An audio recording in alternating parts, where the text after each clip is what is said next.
Amin,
amin, amin. Baiklah, ini mungkin sesi terakhir ya, Dokter Ica, tanya jawab. Mungkin nanti Dokter Ica akan memilih juga 2 orang dengan pertanyaan yang terbaik, gitu, supaya bisa mendapatkan buku dari Umi, gitu.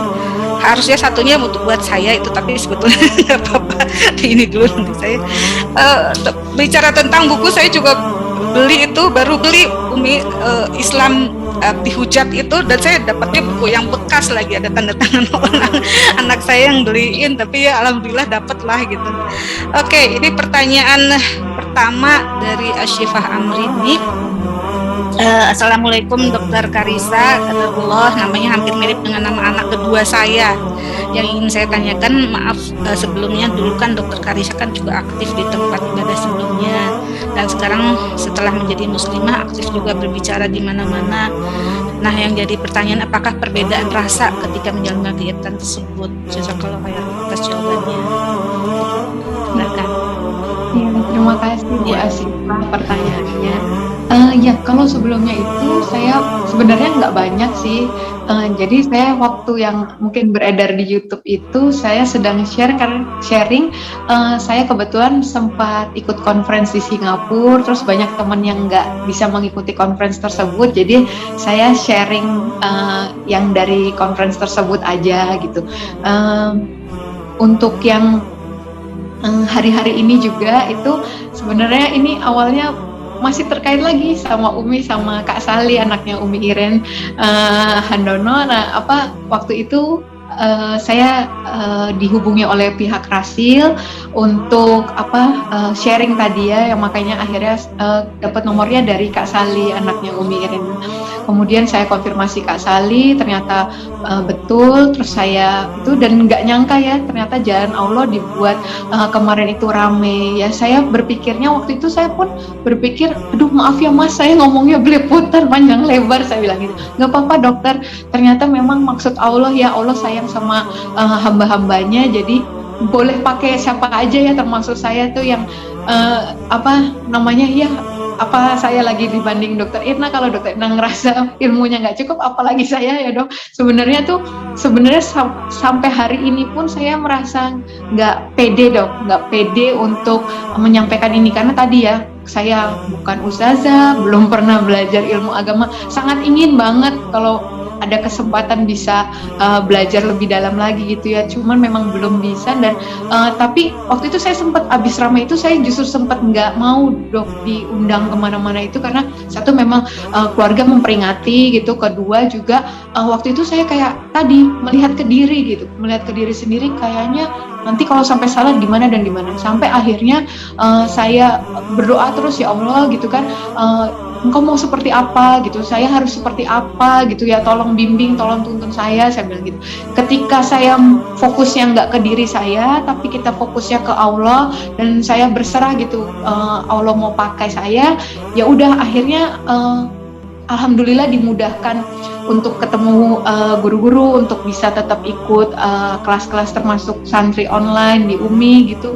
Kemudian ikut kelas-kelas lainnya juga seperti itu untuk membekali. Nah, di sini saya berapa juga bukan berarti udah lebih baik, Dok. Sebenarnya rasanya itu di hati tuh lebih kayak ini, kadang saya sambil ngukur, Dok. Kayak tadi saya cerita, saya sholat seperti itu. Saya hari ini sholat saya apakah lebih baik daripada kemarin waktu gerakan dan bacaannya nggak sempurna, tapi mungkin hari ini lebih sempurna tapi nggak menghadirkan hati yang nggak fokus pada Allah gitu, misalnya seperti itu jadi bahan introspeksi juga. Terus juga ini malah memicu saya juga untuk terus belajar gitu, mungkin ini maksudnya Allah gitu untuk saya kayak dimotivasi untuk terus belajar gitu kan. Kalau mungkin kemarin saya belajar untuk diri sendiri, ini saya kayak lebih banyak punya tanggung jawab yang lebih besar untuk bisa belajar buat dibagikan untuk orang lain, seperti itu.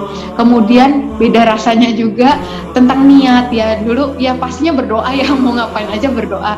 Termasuk saat sekarang juga gitu kan. Ternyata saya baru sadarin proses meluruskan niat itu nggak hanya di awal. Mungkin di awal kita sudah lillahi ta'ala, tapi di prosesnya, di setelahnya itu yang kita terus perlu luruskan niat gitu. Karena memang waktu nanti setelahnya nih seperti ini, misal kita akan mudah banget jatuh misal dengan ujub dan sebagainya gitu ya, dan itu yang nanti malah menggugurkan semua yang udah kita lakukan gitu.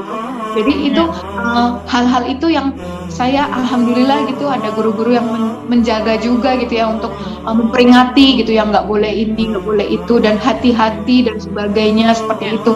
Itu sih rasa yang saya rasakan gitu kan.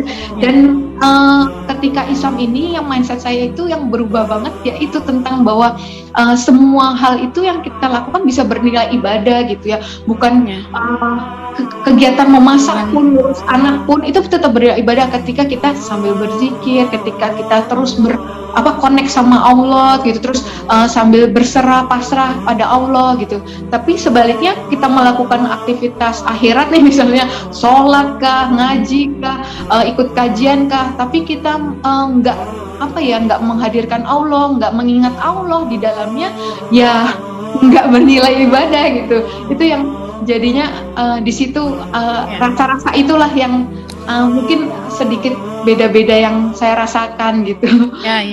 Ya Dok. Jadi kalau kita sih berpositif thinkingnya gitu ya, maksudnya kalau orang luar lihat gitu ya, bahwa apa yang dilakukan kegiatan Dr. Ica sekarang ini termasuk dakwah sebetulnya gitu ya, bukan bermaksud untuk pamer, untuk apapun gitu ya, maksudnya enggak, kami juga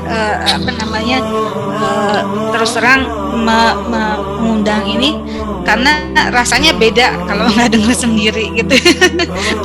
dan kita juga merasakan bahwa ya Ica dapat hidayah yang sangat luar biasa itu,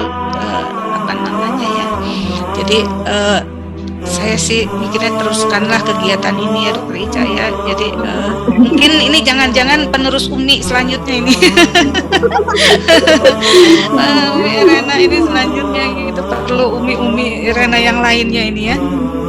Oke. Nah, terima kasih Dokter Ica. Sekarang ada yang raise hand, Ibu Isti mungkin ini. Mbak Isti, silakan Mbak. Ya, bismillahirrahmanirrahim. Assalamualaikum warahmatullahi wabarakatuh. Waalaikumsalam warahmatullahi wabarakatuh, Bu Isti. Ya, alhamdulillah, terima kasih nih kesempatannya untuk Dokter Irna, Umi, dan Dokter Ica. Saya Isti, mantunya Ibu Latif. Alhamdulillah, terima kasih bisa dalam majelis ilmu ini, inspiratif sekali Umi, Dokter Ica. Mungkin yang saya mau tanyakan tadi terinspirasi dengan tantangan-tantangan yang Dokter Ica lalui, terutama terkait keluarga dalam mengajak anak-anak untuk supaya mendapat siraman Islam, kemudian iman. Mungkin ada tips dari Dokter Ica, dialog-dialog seperti apa yang Dokter Ica biasanya sampaikan ke anak-anak untuk mengajak, mungkin hidayahnya belum, hatinya mungkin masih bertahap ya dokter, hanya tahapan untuk mendidik akidah atau tauhidnya seperti apa, karena mungkin kami yang dilahirkan Islam saja mungkin masih mengalami tantangan dalam mendidik anak terkait akidah dan akhlak. Kemudian sedikit juga pertanyaan kedua, dalam menghadapi iman yang kadang naik turun, bagaimana tipsnya Dokter Ica? Tadi kan banyak ikut kelas-kelas, sebenarnya kelas apa yang paling paling baik untuk diikuti untuk supaya bisa semakin kuat. Tadi tertarik banget Dokter Ica sampai niat untuk setiap ibadah itu karena Allah, seperti itu. Mungkin terima kasih Dokter Irna, Dokter Ica. Ya, terima kasih Mbak Isti. Ini saya juga baru sempat WhatsAppan tapi baru ketemu ya Mbak Isti, baru lihat mukanya ini. Alhamdulillah. Ibu ikut nih ya, ada sekarang. Ya, alhamdulillah Ibu juga ikut. Bu, ya. Mangga silakan Dokter Ica. Ya, terima kasih Bu Isti pertanyaannya. Ya, jadi kalau secara hukum katanya lawyer itu anak saya itu masih dengan agama sebelumnya sampai nanti dia memutuskan untuk memilih yang mana gitu. Nah, saya posisinya lebih ke saya membekali dengan semuanya, saya baca semua buku dialog iman dengan anak dan sebagainya. Dan ketika timbul salah satu pertanyaan itu gitu dari anak saya insya Allah jawab berdasarkan itu gitu. Ada biasanya sih waktu-waktu yang prime time-nya itu waktu lagi di kendaraan, waktu lagi makan bareng gitu, waktu happy lah ya, waktu happy itu biasanya quality time-nya justru di situ gitu. Waktu hampir mau tidur itu pillow talk itu yang lebih ke biasanya lebih dengan pertanyaan sih, antara anak yang mengundang pertanyaan atau saya yang mengajukan pertanyaan gitu.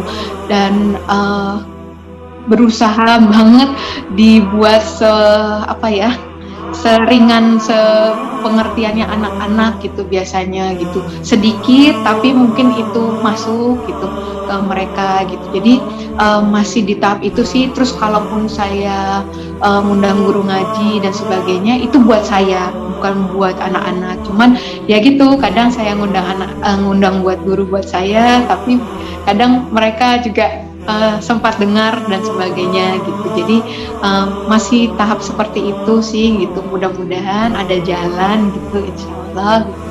Karena memang ada keluarga juga yang masih saya jaga juga gitu kan ya. Terus anak-anak juga itu masih saya punya PR banyak gitu terhadap trauma kemarin, tahu KDRT, trauma perpisahan saya dengan bapaknya gitu.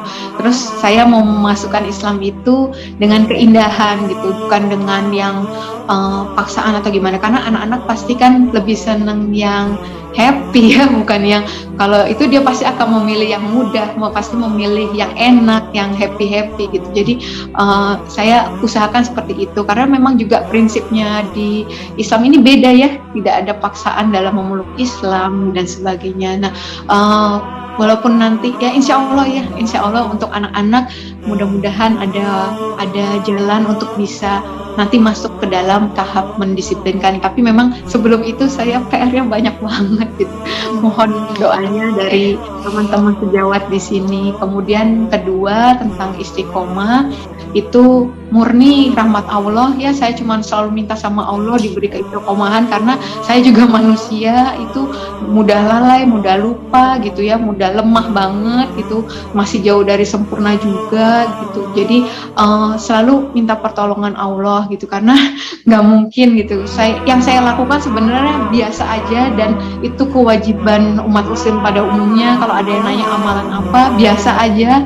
Semua yang tadi yang zikir, yang al-kafi pada malam Jumat, yang puasa Senin Kamis, sholat sunnah itu yang memang kita layaknya kita umat muslim lakukan aja gitu. Cuman memang tadi yang pertama minta Allah yang kasih, kedua memang kita perlu lingkungan support system yang baik. Kan dibilang kalau insya Allah kalau kita disibukkan dengan hal yang baik, insya Allah kita dijauhkan dari yang buruk gitu. Jadi sibuk aja terus dengan hal-hal yang baik gitu, dengan teman-teman yang saleh juga, itu insya Allah mensupport banget gitu. Saya misalnya karena harus ikuti kelas yang satunya meninggalkan kelas yang lainnya, itu juga kadang ditelepon, Loh, Ica mana kau udah nggak ngaji bareng 2 hari gitu. Iya maaf, yang itu lagi ada ujian ya kelas satunya dan sebagainya gitu. Tapi itu senang saya digituin. Jadi kan, oh ya kamu udah sampai juz berapa di sana? Udah sana ya udah saya kejar supaya bisa ikut lagi. Jadi hal-hal itu ya kayak kataman. Kalau mungkin sendiri banyak excuse-nya. Tapi kalau kita katamannya bareng-bareng, insya Allah juga lebih mudah. Juga itu kalau kita bisa untuk kehidupan dunia di awal tahun seperti ini, kita bisa planning setahun untuk yang pencapaian-pencapaian di dunia. Yang pertama banget yang justru kita lakukan dan harus lebih bagus justru planning kita untuk urusan akhirat. Jadi kalau nggak di planning itu biasanya bablas. Jadi kalau saya itu ada gitu misalnya tiap 2 jam itu 10 menit baca Al-Quran, kemudian tiap bada subuh yang untuk hafalan, tiap bada maghrib yang untuk murojaah. Jadi udah memang di spare waktunya gitu. Kalau misalnya ada uzur dan sebagainya, ya diganti, bukannya ditinggalkan gitu. Hal-hal seperti itu yang bentuk ikhtiar saya nggak berpikir, aduh saya pengen bisa jadi hafiz Quran, hafal Al-Quran gitu ya. Cuma memang dengan segala macam ya saya cuma berikhtiar aja gitu. Kalau sampai hafal alhamdulillah, enggak pun ya udah saya mau terus begitu aja gitu ya. Sampai ya kan kita dibilang dapat ilmu, kita dibukakan semuanya itu ya sepanjang Allah bukakan gitu. Jadi kita yang penting yakin dulu bahwa yang kita kejar, yang kita tuju itu lebih berharga dari apapun. Jadi kita semangat gitu kan untuk mengumpulkan bekalnya yang sebaik-baiknya ya, supaya saya baru 1,5 tahun, ini masih panjang banget perjalanan di depan gitu. Jadi amunisinya harus banyak gitu. Kemudian juga tadi saya kalau orang bilang orang yang paling cerdas adalah orang yang paling banyak mengingat kematian, karena dia akan mengumpulkan sebaik-baik bekal akhirat. Itu saya kadang belum sampai mati juga saya udah mikir gimana kalau saya tiba-tiba matanya kena serpihan gigi gitu, langsung buta, jadinya saya misalnya nggak bisa tilawah Quran lagi gitu. Jadi itu hal-hal itu yang akhirnya saya mungkin jadi semangat ya untuk terus belajar dan sebagainya gitu, karena memang waktu kita nggak banyak gitu ya, dan dunia ini memang bukan tempatnya santai sih gitu. Jadi ya alhamdulillah kalau dikasih kesibukan sama Allah gitu, supaya ya tadi kita selalu bisa menghadap Allah itu mantap gitu kan. Dibilang nggak akan dikumpulkan 2 rasa aman dan 2 rasa takut bersamaan. Kalau kita merasa aman di dunia, kita akan menjadi orang yang paling takut di akhirat. Tapi waktu kita merasa orang yang sering takut ya di dunia ini, takut salah, takut nggak dapat ridho Allah, takut Allah nggak suka, takut Allah murka dan sebagainya, insya Allah kita nanti akan jadi orang yang paling aman di akhirat. Jadi tinggal pilihannya itu aja gitu setiap hari itu. Amin ya rabbal alamin. Jazakallah khairan Dr. Ica. Ya. Silaturahmi lagi. Luar biasa ya Mbak Isti, baru 1,5 tahun ini udah mau menghafal Al-Quran nih kita, ya Allah. Makanya ini tahun untuk orang yang sibuk ya, makanya ini sangat inspiratif ya, mengingatkan kita juga ya, makanya Masya Allah. Oke. Baiklah, masih ada lagi pertanyaan? Kita ada waktu mungkin sebentar lagi ya sampai sesi terakhir.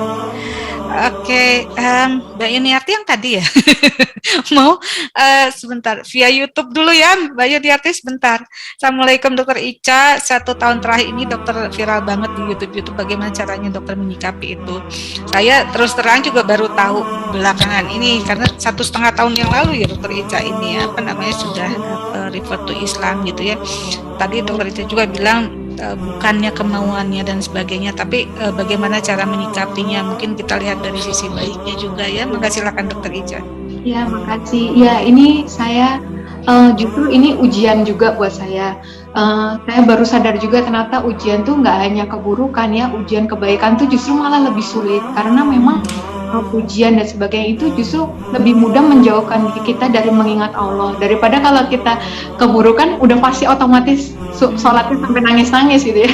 Tapi kalau ujian kebaikan itu benar-benar tantangan banget gitu untuk kita ini. Alhamdulillah tadi saya cerita dari awal itu sudah ada mentor yang langsung telepon saya untuk bilang, kamu bukan mau cari terkenal kan dan sebagainya gitu. Kemudian saya diingatkan kita lebih baik terkenal di penduduk langit ya daripada penduduk surga dan sebagainya gitu. Kemudian juga banyak hal lah. Saya alhamdulillah banget ada mentor-mentor yang ingatkan saya seperti itu. Yang pertama, kedua memang tadi walaupun kita berusaha selalu meluruskan niat di awal, di prosesnya dan sesudahnya, kita tetap selalu istighfar sih, minta ampun sama Allah ketika orang memuji ataupun setiap malam, setiap hari itu sholat taubat jangan ditinggal gitu, karena ada hal-hal mungkin tindakan-tindakan kita yang kita nggak ngerasa gitu kalau ternyata kita sudah melakukan suatu hal yang tidak diridhoi Allah gitu. Saya pernah dengar gitu ya bahwa ketika kita merasa kita orang yang tidak berdosa, justru itulah kita berdosa. Jadi kita harus selalu merasa kita mungkin ada salah gitu ya. Jadi kita sholat taubat itu nggak ditinggal, istighfar nggak ditinggal, karena hanya itu yang membuat kita mungkin bisa diampuni Allah, mendapat ridho Allah, seperti itu sih. Jadi tiap juga mau melakukan ini sholat hajat, kemudian berdoa doa Nabi Musa, Rabbi shrahli sadri wa yassir amri wahlul ya qawli, supaya memang mungkin saya terbatas gitu ya, tapi kan Allah nggak terbatas gitu. Mungkin saya ngomongnya ada salah, nggak sempurna, tapi nanti Allah yang sempurnakan, Allah yang pegang hati-hati orang yang mendengar gitu ya. Karena insya Allah kalau dibagikan dari hati yang dekat sama Allah, insya Allah Allah sendiri yang akan mengubah hati-hati itu gitu. Dibandingkan mungkin saya nggak tahu ya nanti makin dipelajarin tuh rasanya memang kayaknya makin nggak tahu apa-apa gitu rasanya gitu, karena memang luas banget. Betul kalau dibilang ilmunya Allah tuh kayak lautan ya dokter, ditambah 7 lautan aja mungkin nggak habis untuk cintanya untuk nulis kalimat Allah gitu. Jadi itu yang betul-betul saya rasakan. Insya Allah ya kita semua juga dimudahkan Allah untuk selalu seperti itu. Amin ya rabbal alamin. Kita semua sama-sama belajar itu tadi, tidak hanya yang para mualaf, tapi kita yang muslim sejak lahir juga kan belum tentu lebih baik ya. Gitu ya. Jadi sebetulnya waktunya habis, tapi ini dokter Bu Yuniarti mungkin bisa singkat, Bu, silakan. Ya. Assalamualaikum warahmatullahi wabarakatuh. Saya izin bertanya sama Dokter Clarissa. Jadi saya tuh punya sahabat seperti Dokter Clarissa gitu ya. Jadi keluarganya emang masih ada non Muslim, ya, tetapi teman saya itu alhamdulillah sudah mengerti Islam gitu. Jadi waktu itu dia tuh sama dengan anak-anaknya berkunjung ke rumah saya sampai maghrib. Nah kebetulan ayahnya supir saya juga. Jadi ayahnya itu pas maghrib itu ingin kembali ke rumah. Nah teman saya itu alhamdulillahnya maaf kalau maghrib itu tidak boleh pulang, harus selesai dengan azan katanya gitu. Emangnya kenapa? Ya pokoknya harus begitu peraturan Islam katanya gitu. Nah kebetulan teman saya itu sudah hafal Quran juga dan dia juga sudah berhijab, tapi dia tuh masih suka ikut dengan perayaan orang tua. Itu gimana ya menurut Dokter Clarissa seperti itu jajakan? Iya, wajazakillah khair Bu. Ya itu memang tantangannya beda-beda ya gitu ya, termasuk saya juga masih sampai hari ini ada tantangan-tantangan seperti itu gitu. Memang kalau saya sendiri itu biasanya selalu minta pertolongan Allah, balik lagi selalu setiap saya dengar misalnya sebaiknya yang benar dilakukan adalah seperti ini gitu. Saya selalu ya Allah mudahkan aku untuk taat gitu ya, samina wa atona gitu. Mudahkan aku untuk taat. Pertama niatnya untuk taat dulu gitu ya, untuk taat gitu. Dan biasanya yang saya takutkan, yang saya khawatirkan nanti kalau saya taat nanti gimana ya atau gimana gitu, itu nggak terjadi karena tadi kita pertama niatnya untuk taat gitu. Ya, alhamdulillah gitu, Allah mudahkan saya untuk bisa mengikuti gitu ya, yang sebaiknya seperti apa gitu.